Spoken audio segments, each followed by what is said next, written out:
Hello বন্ধুরা, একটা নতুন ভিডিও করতে যাচ্ছি। আজকে যাচ্ছি বিরাট। তো বিরাটের নতুন দ্বারকা হয়েছে। তো তোমরা সকলেই জানো যে দ্বারকা গুজরাটে আছে, কিন্তু এখানে নতুনভাবে একটা মন্দির তৈরি হয়েছে। তো ভিডিওটা দেখতে থাকো, আশা করছি ভালো লাগবে। আর যদি ভালো লাগে আমার ফেসবুক পেজটাকে অবশ্যই। তো ফাইনালি বন্ধুরা, আমরা চাঁদনি রোড স্টেশনে চলে আসছি। তো ট্রেনও চলে আসছে। ট্রেনে চেপে আমাদের দিকে ভিরা স্টেশন যেতে হবে। তো ভিরা স্টেশনে চলে এলাম। এখান থেকে নেমে আমাদের দিকে ইস্টে যেতে হবে। তো ইস্টে নেমে অটো করে নিতে হবে।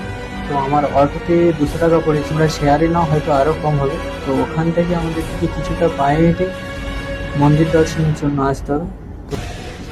তো কিছুটা পায়ে হেঁটে আসতে হবে তোমাদের দিকে। তো দেখো, মন্দিরের সামনে চলে আসছি। খুবই সুন্দর মন্দির। তো তোমরা চাইলে তোমরাও আসতে পারো, অবশ্যই এসো। ভিরা স্টেশন থেকে বেশিটা নয়, কিছুটাই। মন্দির, চলো মন্দিরে এন্ট্রি করা যাক। আর হ্যাঁ, তোমরা যদি আসতে চাও তো তোমরা সময়টা ঠিকঠাক মেনটেন করবে। সময় হচ্ছে সকাল 7টা থেকে দুপুর 12টা এবং বিকেল 4টা থেকে রাত্রি 9টা অবধি খোলা থাকে মন্দিরের গেট। তো দেরি না করে তোমরাও চলে এসো।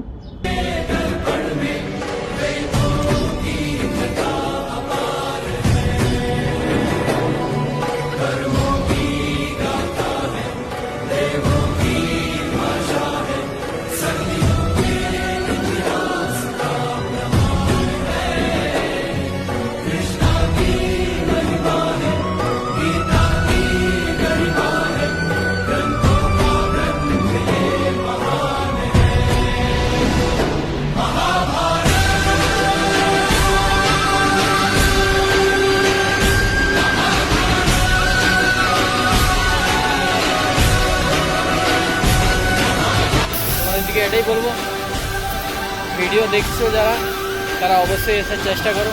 কেননা আমরা তো গুজরাট সবাই যেতে পারবো না। তাই যারা যারা মুম্বাইতে আছো তারা অবশ্যই ভিডিওটা যদি দেখো তো এখানকে চলে আসো। আর এসে দৃশ্যটা তো দেখতেই পাবে তোমরা। এই দেখো মন্দিরটা, খুবই সুন্দর মন্দির হয়েছে। আর যদি ভিডিওটা ভালো লাগে অবশ্যই লাইক করো, কমেন্ট করো, শেয়ার করো। কেননা তোমাদের একটা ফেসবুকে কমেন্ট, শেয়ার, তাই কি আমাদের মোটিভেশন লাগে, তাই আমরা নতুন নতুন ভিডিও আপডেট দিতে পারি, সেটাই। চলো এই পর্যন্তই।